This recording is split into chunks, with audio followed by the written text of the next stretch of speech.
بسم الله الرحمن الرحيم.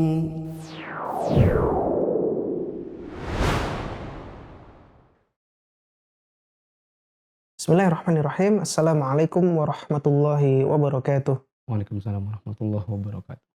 Alhamdulillahi rabbil alamin. Wassalatu wassalamu ala asyrafil anbiya'i wal mursalin. Wa ala alihi wa ashabihi ajma'in. Para pemirsa Mufid TV Official yang dirahmati Allah, khususnya para peserta program Mufid Islamic Academy, alhamdulillah kita dapat berjumpa kembali untuk melanjutkan pembahasan intisari kitab Hilyah Thalibil Ilm karya Syekh Bakar bin Abi Zaid. Dan sudah hadir bersama kita Ustadz Muflis Safitra hafizahullah ta'ala. Sehat Ustadz? Alhamdulillah. Alhamdulillah. Dan langsung saja kepada Ustadz kami persilahkan. Alhamdulillahirabbil alamin wassalatu wassalamu ala asyrafil anbiya'i wal mursalin wa ala alihi wa ashabihi ajmain. Kita lanjutkan kembali pembahasan intisari Hilyah Thalibil Ilmi, dan sekarang masuk dalam pembahasan yang lagi-lagi sesuatu yang sering terjadi di antara kaum muslimin, kalangan para penuntut ilmu, karena kurang dalam mempelajari adab dan menerapkannya, sehingga terjadilah yang namanya debat kusir. Silakan. 38. Diskusi tanpa debat kusir. Hindari debat kusir karena debat kusir adalah bencana. Adapun berdiskusi untuk mencari kebenaran adalah nikmat. Diskusi yang benar adalah dalam rangka menegakkan yang hak, yaitu yang benar, di atas yang batil atau salah. Yang rojih, kuat landasannya di atas yang marjuh atau lemah. Sehingga diskusi dibangun di atas semangat saling menasihati, kelembutan, dan menebarkan ilmu. Adapun debat kusir, dalam dialog dan diskusi, isinya hanya saling berbantah-bantahan, riya atau pamer ilmu, suara gaduh, kesombongan, menang-menangan, pertengkaran, laga angkuh, permusuhan, dan menyamakan diri dengan orang-orang bodoh. Jadi jauhilah debat kusir dan orang-orang yang menyukainya, agar engkau selamat dari dosa dan perbuatan haram. Teman-teman yang dirahmati Allah, seringkali kita dapati sebagian kaum muslimin, kalangan para penuntut ilmu itu terjebak dalam sebuah perdebatan kusir. Bukan lagi dalam taraf diskusi ilmiah. Ya. Misalnya mengatakan pokoknya, ya, lo yang benar itu begini, dalilnya nggak usah tanya dalil, pokoknya begini itu kata guruku. Yang lain mengatakan kamu nggak punya dalil, dalilnya guru, coba kayak aku tuh berdalil. Jadi yang satu udah nggak punya dalil, yang satu nyombongkan dalil. Ya. Terjebaklah mereka dalam diskusi yang di situ penuh syaitan. Ya. Syaitan bertepuk tangan melihat pertengkaran mereka. Yang satu lagi mengatakan pokoknya batal, yang satu mengatakan nggak batal. Oh, kamu nggak tahu, ustadz kita yang paling senior Jakarta, yang paling nasional, mengatakan boleh. Guruku juga meskipun tidak nasional, guruku cuma lokal, ya. Itu juga mengatakan nggak boleh. Ya. Akhirnya jadinya menang-menangan. Ya. Nah, mari kita baca sekali lagi. Hindari debat kusir karena itu bencana. Yang nikmat itu diskusi untuk cari kebenaran, untuk menegakkan yang hak, untuk mencari mana pendapat yang rojih. Rojih itu yang kuat landasannya. Untuk mengetahui yang mana yang marjuh, yang lebih lemah landasannya. Niatnya adalah untuk saling menasihati, untuk saling menebarkan ilmu, berlemah lembut. Adapun debat kusir itu isinya bantah-bantahan. Ya.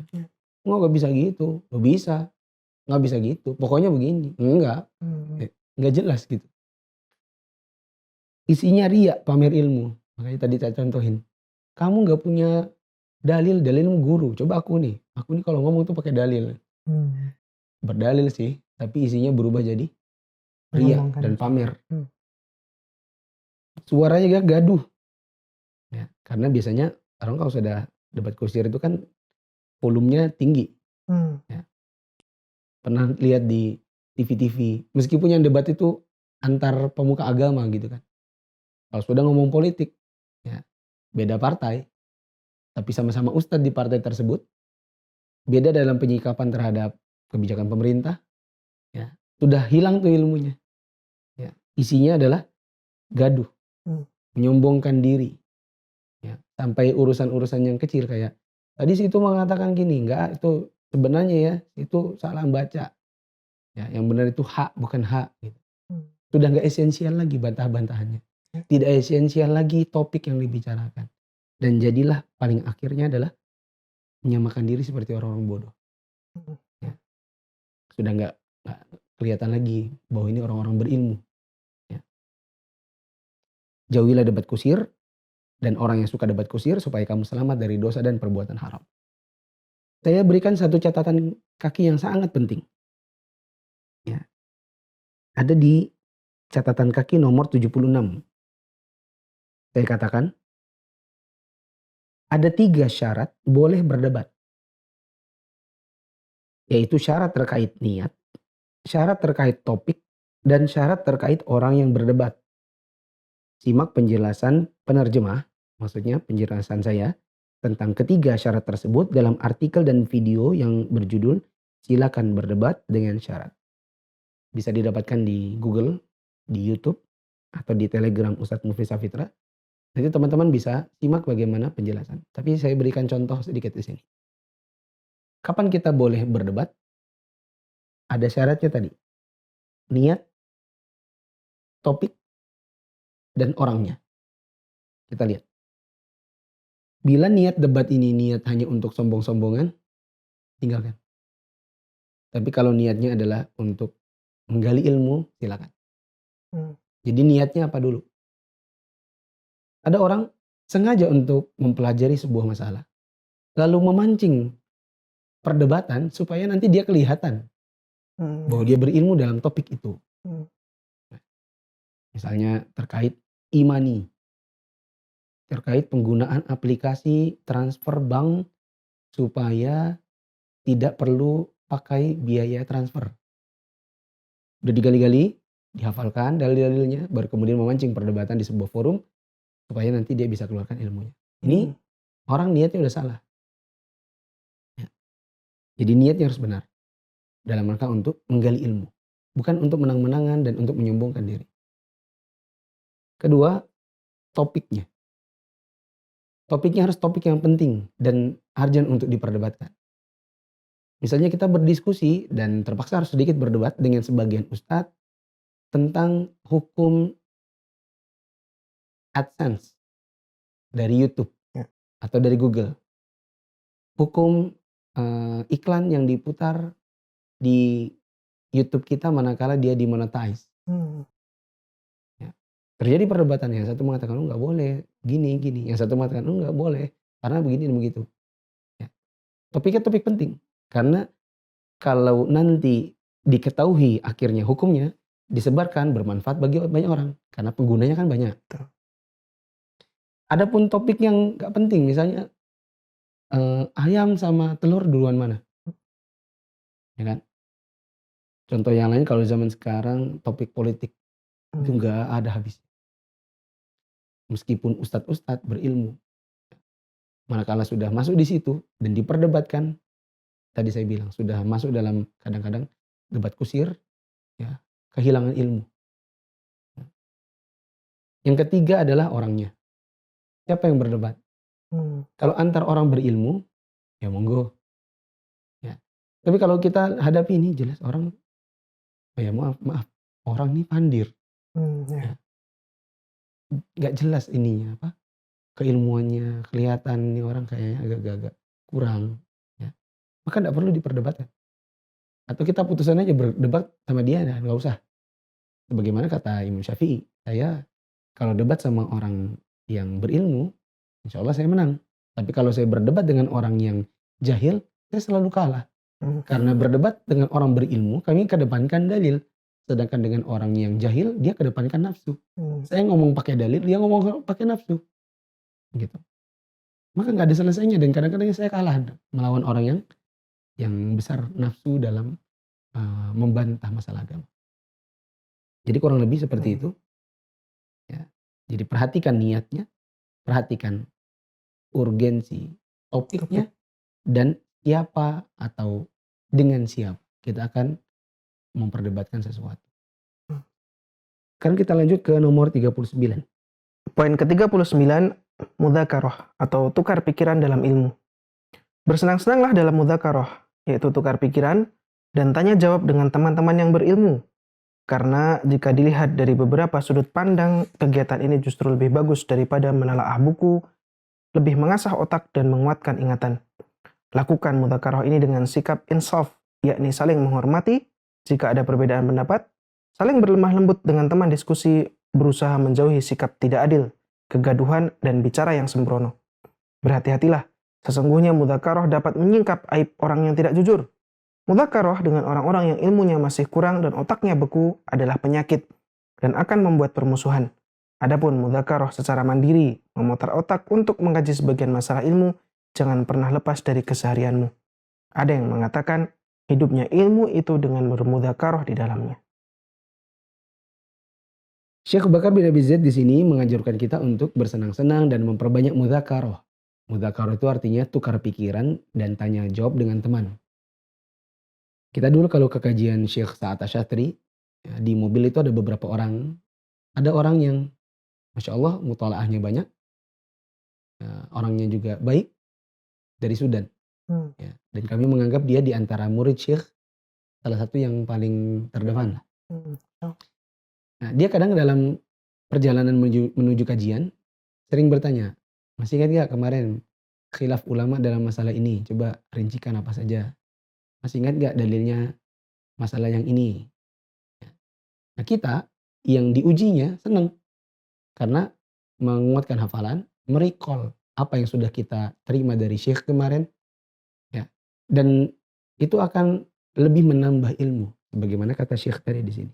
Kadang mudzakarah itu lebih ngefek, lebih menempel ilmunya ketimbang membaca sendiri.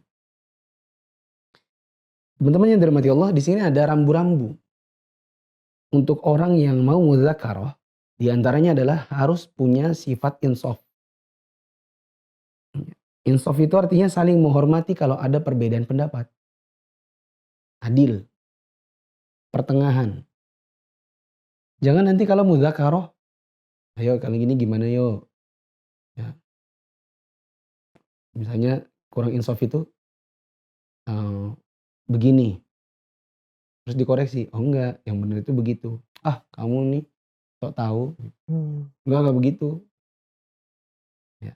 Dan biasanya penuntut ilmu pemula mesti ada begitunya. Ya. Setelah pulang dari kajian, kalau tanya jawab sama temennya, mesti ada pertengkarannya. Kemudian teman-teman yang dirahmati Allah, harus bersikap lemah lembut. Ya, ini termasuk rambu-rambunya. Adil, menghindari kegaduhan. Tidak perlu ketika berdiskusi dengan teman lalu beda pendapat, nggak perlu nih menaikkan ini volume. Ya. Tahan emosinya. Kemudian di antara rambu-rambu yang lain dalam mudzakarah adalah mudzakarah itu sama orang yang berilmu saja. Ya. Yang lebih berilmu dari kita. Kecuali kalau ada orang yang mau minta kita jadi teman bermudzakarahnya dia karena ilmunya di bawah kita. Tidak apa-apa. Tapi kalau kita nyari teman untuk mudzakarah, sebaiknya yang dicari adalah yang lebih berilmu. Dengan begitu kita mendapatkan tambahan ilmu. Ya. Karena kata Syekh di sini, kalau kita mudzakarah sama orang yang otaknya beku atau yang kurang pandai, ya, ini adalah penyakit nantinya. Wallahu a'lam bishawab. Baca nomor 40 dan 41 agar kita selesaikan bab ini. Poin ke-40, hidup di antara Al-Quran, Sunnah, dan ilmu keduanya. Al-Quran dan Sunnah ibarat sepasang sayap seekor burung. Berhati-hatilah, jangan sampai sayap-sayapmu lemah. Yang dimaksudkan di sini adalah pelajari Al-Quran dan Sunnah. Jangan hanya berkutat pada Al-Quran. Lalu tidak mempelajari hadis, tidak juga menghafalkannya. Bagian orang ada yang mengatakan, saya expertise-nya adalah Quran pokoknya. Jadi belajar tajwid mendalam. Tapi tidak belajar hadis, tidak belajar Umdatul Ahkam, tidak belajar wala Arba'in Nawawi, tidak pula belajar hadis-hadis yang pendek-pendek. Tapi dia mengatakan saya mencukupkan diri dengan ilmu Quran. Ada lagi orang yang berkutat pada hadis, menghafalkan berbagai mustalah di dalam hadis, ya. Tetapi ketika ditanya tentang ilmu Al-Quran, tajwidnya kurang, bacaannya salah-salah. Ini ibarat orang yang, kalau kata Syekh tadi, seperti sayap seekor burung, maka orang yang hanya mencukupkan diri dengan ilmu Quran, tapi kurang dalam ilmu hadis, atau sebaliknya, ya, termasuk orang-orang yang lemah dalam sayap-sayapnya. 41. Poin 41, lengkapi perangkat di setiap bidang ilmu. Engkau tidak akan menjadi seorang penuntut ilmu yang ahli dan menguasai suatu bidang ilmu sampai unta masuk lubang jarum sekalipun, sebelum engkau melengkapi diri dengan perangkat-perangkat yang dibutuhkan dalam bidang ilmu tersebut. Dalam ilmu fiqih, lengkapi ilmu fiqih itu dengan usul fiqh. Dalam ilmu hadis, padukan dua perangkatnya, yaitu ilmu riwayat dan diroyah. Seterusnya demikian. Allah Ta'ala berfirman, orang-orang yang telah kami berikan kitab, mereka membacanya sebagaimana mestinya. Mereka itu beriman kepadanya. Dan barang siapa yang ingkar kepadanya, maka mereka itulah orang-orang yang rugi. Dari ayat ini, dapat diambil pelajaran. Janganlah seorang penuntut ilmu berhenti mempelajari suatu ilmu sampai dia menguasainya. Ini bagian terakhir di bab kelima. Engkau tidak akan menjadi seorang penuntut ilmu yang ahli, kecuali kalau engkau menguasai bidang-bidang ilmu yang berkaitan dengan ilmu yang kita pelajari. Sampai unta masuk lubang jarum sekalipun, engkau tidak akan bisa menjadi penuntut ilmu yang mumpuni bila engkau tidak melengkapi diri dengan perangkat-perangkat ilmunya. Tadi dicontohkan kalau ilmu fikih, kita mau ngajar ilmu fikih, ya sudah mau buka pengajian, tapi nggak pernah belajar kaidah fikih, tidak pernah belajar usul fikih, nanti akan ibarat orang jalan pincang. Apalagi kalau ditanya, ya. Karena kita pada banyak masalah fikih tidak bisa hanya sebatas menghafal yang ada di buku. Kadang orang bertanya di luar dari yang ada di buku. Ya. Dan disitulah dibutuhkan ilmu usul fikih, dibutuhkan ilmu kaidah fikih. Anda ingat pernah ditanya masalah ada imam sholat zuhur.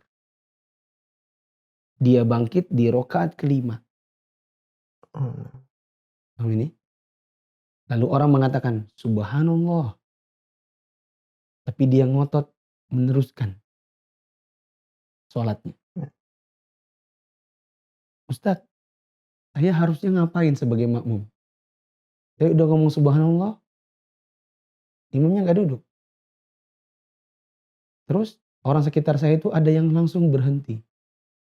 Membatalkan sholat dan mengulang dari awal ke belakangnya. Ada lagi yang ikut imamnya. Nah terus saya bingung, akhirnya saya duduk sendiri terus salam sendiri. Ini insya Allah gak ada di bab-bab standar pembahasan fikih. Ini adalah sebuah kasus ditanyakan orang. Nah muncullah di situ ilmu usul fikih, muncul kaidah fikih atau pemahaman kita tentang fikih itu sendiri. Yang kalau kita membuka kajian fikih tapi kita tidak paham ilmu perangkatnya, insya Allah nanti kayak orang pincang, ditanya ya ngawur-ngawur jawabannya. Kalau dalam ilmu hadis maka dipadukan antara ilmu riwayat dan diroyah. Disebutkan di catatan kaki, ilmu diroyah itu, ilmu riwayat itu berkenaan dengan sanad hadisnya, sedangkan ilmu diroyah adalah yang berkenaan dengan makna yang terkandung di dalamnya. Jangan hanya sekedar menghafal dari fulan, dari fulan, dari fulan, dari fulan, dari Rasulullah SAW bahwa beliau bersabda. Itu cuma hafal riwayat. Ya. Tapi kandungan di dalamnya apa? Ya. Seperti yang pernah saya contohkan di episode Mia terdahulu. Tentang orang yang mengetahui bahwa di duburnya ada seperti angin. Ya. Apakah batalkan sholat atau tidak. Ya. Ini bagian dari diroyah yang perlu untuk dikaji oleh seseorang yang mengkaji ilmu hadis. Nah, Wallahu a'lam bishawab. Mungkin kita jeda dulu. Baik, pemirsa yang dirahmati Allah, kita akan kembali setelah yang satu ini.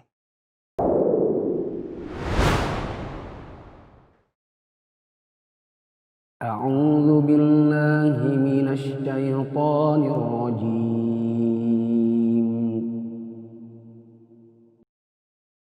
Assalamualaikum teman-teman. Pada hari ini saya akan mengajak teman-teman untuk murojaah hafalan Al-Quran yang ada di juz 30.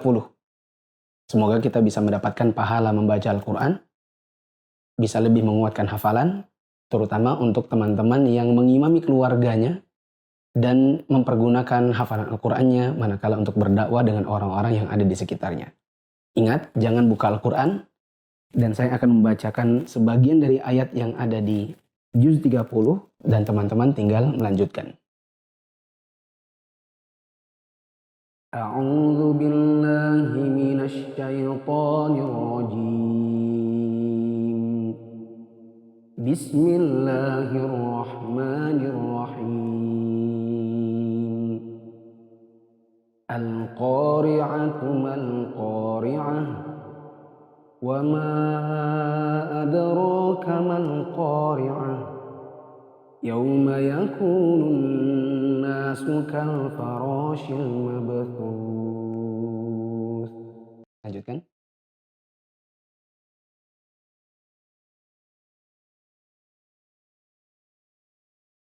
Bagus.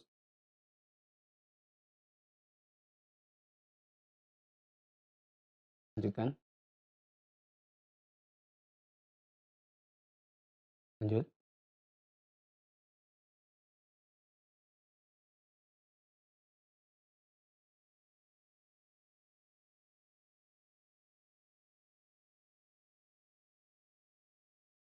Masya Allah. Mungkin teman-teman yang tadi masih kurang lancar saat murojaah, berarti harus banyak-banyak mendengarkan lagi murotal-murotal yang ada dan sering-sering dipraktikkan dan dibaca waktu sholat. Adapun yang sudah lancar, alhamdulillah, jangan lupa untuk menambah hafalannya. Untuk teman-teman yang ingin mulai menghafal juz 30, silakan buka Mufid TV Official atau Mufid Safitra yang ada di YouTube dan di Facebook.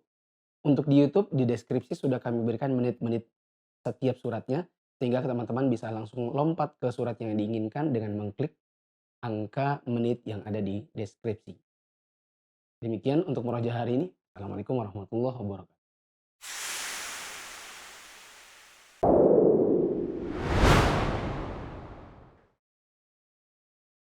Teman-teman yang dirahmati Allah, kita kembali lagi. Ustadz Ana mau bertanya terkait dengan debat kusir ini, Ustadz. Apa yang harus kita lakukan, Ustadz? Kalau misalnya, kan kadang ada di sebagian teman-teman kita yang mungkin kita tahu dia senang untuk berdebat gitu, Ustadz ya. Senang debat kusir, dan kita tahu misal dia ketika membahas sesuatu itu akan panjang, ya bahasanya jadi nggak, dalam tanda kutip kurang berbobot gitu, Ustadz ya. Dan kita sebetulnya sudah nggak mau gitu. Gimana caranya, Ustadz? Kita mau menghindar tapi nggak sampai membuat dia merasa tersinggung misalnya gitu. Paling enak itu kalau memang bisa ngomong langsung, ya ngomong langsung sama orangnya. Nasihati saja. Akhi, ukti, ana lihat antum itu suka berdebat. Dan berdebat ini suka debat kusir. Kalau orang zaman sekarang itu kan debatnya di media sosial. Ya, gontok-gontokan, reply-reply. Ya. Kita lihat antum ini kalau ada perdebatan justru paling depannya. Ya. Bahkan yang antum perangi itu para ustadz-ustadz juga. Antum kalau nggak suka dengan seorang ustadz atau antum beda pendapat, tidak perlulah sampai kehilangan semacam rasa hormat. Apalagi kalau ustadz itu pada dasarnya akidahnya lurus. Pada dasarnya pemikirannya baik. Ya. Kita kalau bisa nasihatin langsung, ya nasihatin langsung. Adapun dalam kasus sering ketemu tapi tidak berani atau tidak enak atau sungkan untuk menasihatinya langsung, bisa jadi kita beritahu kepada orang yang dia hormati. Misalnya kita tahu dia paling suka kajian sama Ustadz Fulan. Kita kasih tahu aja sama Ustadz Fulan itu. Ya, mohon maaf Ustadz, bukan bermaksud untuk menjelekkan seseorang, bukan bermaksud untuk merusak reputasi seseorang. Hanya saja saya melihat ada dakwah dan muru'ah yang harus dijaga. Karena Ustadz sepertinya dekat dengan ikhwan ini atau dekat dengan akhwat ini. Bolehkah saya menyampaikan sesuatu? Kalau nanti Ustadznya bilang, oh iya silakan, baru kita sampaikan. Afwan Ustadz mungkin mengenal akhi namanya Abu Abdillah, sering dipanggil demikian. Ana lihat beliau sangat suka berdebat dengan teman-teman di media sosial, di akunnya para ustadz. Dan Ana lihat khawatirnya merusak citra dakwah kita ini. Contohnya Ustadz, gini dan gini. Sekali lagi Ustadz, mohon maaf, ini bukan untuk merusak citranya dia, tapi kami merasa tidak bisa menasihati langsung, sementara menurut kami butuh untuk dinasihati. Oh iya, nanti akan sampaikan. Sudah, gitu saja. Adapun dalam kasus memang dalam kondisi memang lagi berdebat, ya, maka kita bisa bilang, afwan akhi, ana nggak ingin melanjutkan. Kayaknya daripada debat kusir, ya mendingan kita tanya ustadz aja. Oh iya. Ya, gimana? Tanya ustadz siapa? Nanti kita konsultasi sama beliau. Ya, bukan untuk menang-menangan, tapi untuk cari ilmu. Bisa diajak seperti itu. Ya. Gak perlu misalnya, ya udahlah kamu aja yang paling pintar sendiri. Kitanya jadi baper. Ya. Dianya juga balas, ya memang aku pintar, lebih pintar dari kamu. Ya tambah gak jelas lagi. Ya. Kalau ingin mengakhiri sebuah perdebatan, ya begitu saja. Kita gak usah berdebat. Tapi kalau menurut Ana bagusnya kita tanya sama Ustadz Fulan yang lebih berilmu. Ya, mungkin begitu. Baik para pemirsa Mufid TV Official, itu tadi faedah ilmu yang bisa kita ambil dari Ustadz Mufid Safitra. Bagi para peserta MIA yang ingin menyampaikan pertanyaan bisa langsung menuliskan di grupnya masing-masing. Subhanakallahumma wa bihamdik, asyhadu an la ilaha illa anta, astaghfiruka wa atubu ilaik. Assalamualaikum warahmatullahi wabarakatuh. Waalaikumsalam warahmatullahi wabarakatuh.